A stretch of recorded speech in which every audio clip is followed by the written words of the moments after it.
폴란드 정부 인사 20여 명이 지난 21일 방한해 6박 7일간의 공식 일정에 들어갔습니다. 그리고 24일경 2조 원 규모의 천무 추가 수출이 체결될 것으로 알려지고 있습니다. 방사청은 폴란드 방한단에 우리 방산기업과 국방과학 연구소 방문을 지원하고 주요 인사들에게 우수한 국산 무기 체계를 홍보한다고 했습니다. 그런데 이번에 천무 계약을 하기 위해서 온 것 같지만 정작 중요한 목적은 다른 데 있는 것으로 파악되면서 놀라운 소식이 전해지고 있습니다. 또한 지금 폴란드의 선택을 바라보는 동유럽에서도 심상치 않은 분위기가 감지되고 있습니다. 폴란드의 이번 방안은 그만큼 큰 의미를 가지는 것으로 평가되고 있습니다. 방위사업청은 22일 석정권 방사청장이 방한한 폴란드의 파베우 베이다 국방부 차관, 마르친 쿨라색 국유재산부 차관, 다리우스 우코프스키 안보실 부실장과 면담을 갖고 방산협력 주요 현안을 논의했다고 밝혔습니다. 방사청은 석 청장과 폴란드 방한단의 이번 면담을 통해 방산협력 지속 의지를 확인했다며 한국의 우수한 방산 역량을 홍보하고 양국 방산협력 확대에 모멘텀을 이어나가겠다고 밝혔습니다. 폴란드 차관단은 소형 전술 차량을 생산하는 업체를 시작으로 24일 천무 실사격에 참관하고 25일에는 K9 자주포와 K2 전차업체를 둘러본다고 했습니다. 그리고 26일에는 F-50 전투기 공장을 간다고 했습니다. 폴란드 방한단은 24일 수출형 천무에 시험 사격을 직접 눈으로 보고 추가 계약에 사인할 것으로 보이고 있습니다. 그런데 모두가 주목해서 보는 것은 마지막 일정인 F-50을 생산하는 카이 공장을 보는 것입니다.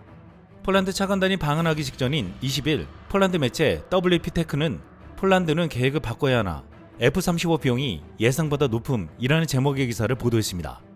매체는 지난 4월 15일 미국 감사기관 가오는 F-35 프로그램과 관련된 비용에 대한 보고서를 발표했는데 결론은 결코 낙관적이지 않다고 했습니다. 미국 로키드 마틴에서 제조한 F-35는 가장 야심차고 값비싼 무기 시스템으로 국방부의 무기고이자 가장 발전된 전투기라고 했습니다. 미국에서는 630대가 운용되는데 2040년대 중반까지 거의 1900대를 추가 구매할 계획이며 예상 운영기간은 2080년대까지라고 했습니다. 지난 2020년 폴란드는 46억 달러에 F-35A 32대를 구매했는데 이는 원래 2026년에서 2030년에 배송될 것으로 예상되었습니다. 하지만 이 계획은 코로나 팬데믹 및 우크라이나 전쟁으로 인한 인플레이션으로 인해 더 이상 유효하지 않다고 했습니다. 그럼에도 폴란드 공군은 32대를 추가 구매해서 총 64대의 F-35 전투기를 운용할 계획이라고 했습니다. 지금 먼저 구매한 32대도 언제 받을지 모르는 상황에서 32대를 더 구매한다는 것인데 지금 미국 감사기관의 발표는 폴란드에게 충격을 주고 있습니다. 처음에는 매우 높았던 F-35 구매 및 유지 비용이 시간의 지남에 따라 감소할 것으로 예상되었습니다. 하지만 가오 보고서에 따르면 운영 비용은 계속 증가하고 있다는 것입니다. 2018년과 비교하여 2023년 미국 F-35 함대를 유지하는데 드는 예상 비용은 44%나 증가했습니다. 심지어 미국의 항공기 사용자는 각 항공기 운항에 매년 할당되는 최대 금액을 늘려야 하는 지경에 이르렀다고 했습니다. 당초 F-35A 한 대를 유지하는 데 드는 비용이 410만 달러였으나 지금은 F-35 한 대당 비용은 660만 달러에 달한다고 했습니다. 또한 F-35 엔진에 문제점이 계속 나오고 있는데 심각한 결함에 대한 수리 비용과 더불어 수리 시간은 예상보다 2배나 길어지고 있다고 했습니다. 폴란드는 F-35를 도입하는 당초 계획에 비상이 걸린 것입니다. 이런 상황에서 폴란드 차관단은 한국을 방문했고 마지막 날 F-50을 보러 간다고 했지만 그곳에서 생산하고 있는 KF-21을 보는 게 주 목적일 것으로 추측되었습니다. 또한 방사청은 22일 폴란드 차관단을 보란 듯 놀라운 시험 영상을 공개했습니다. 영상의 제목은 KF-21을 얼리면 어떻게 될 거였습니다. 이 영상은 KF-21 CJ-4호기를 국방과학 연구소 해미 시험장에서 전기체 환경시험을 수행한 장면을 찍은 것이었습니다. 전기체 환경시험은 저온, 강우, 결빙에서 항공기가 정상적으로 작동하는지 여부를 검증하는 시험입니다. 방사청은 KF-21의 방수 및 방빙 성능 확인을 위해 지상에서 극한의 가구와 결빙 환경을 구현하여 진행했는데 결과는 성공이라고 말했습니다.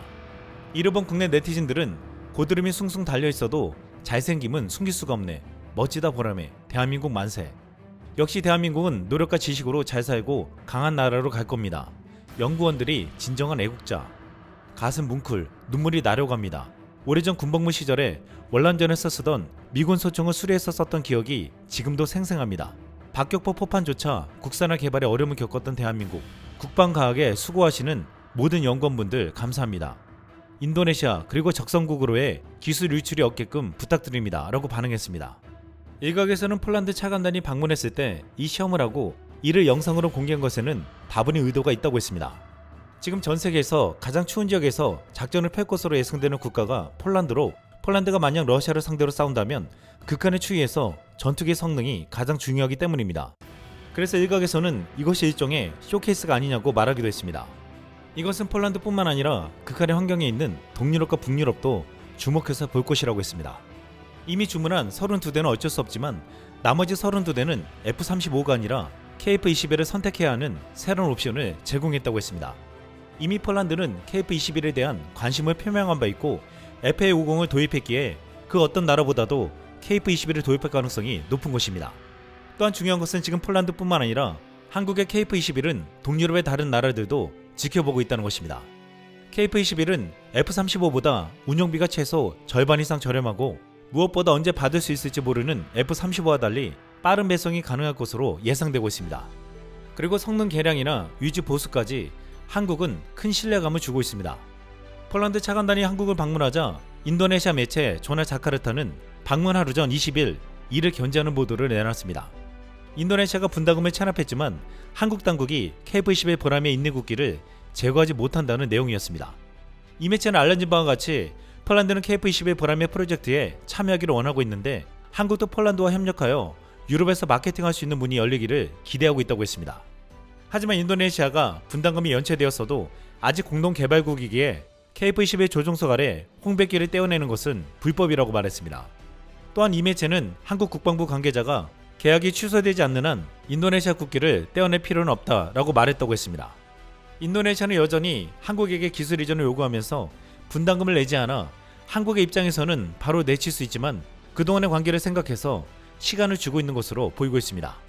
어쩌면 이미 무시하고 새로운 계획에 돌입했을지 모른다고 했습니다. 국내 네티즌들은 인도네시아 국기를 떼어낼 필요가 없고 그냥 반대로 돌리면 된다고 했습니다. 아시다시피 반대로 돌리면 폴란드 국기가 됩니다.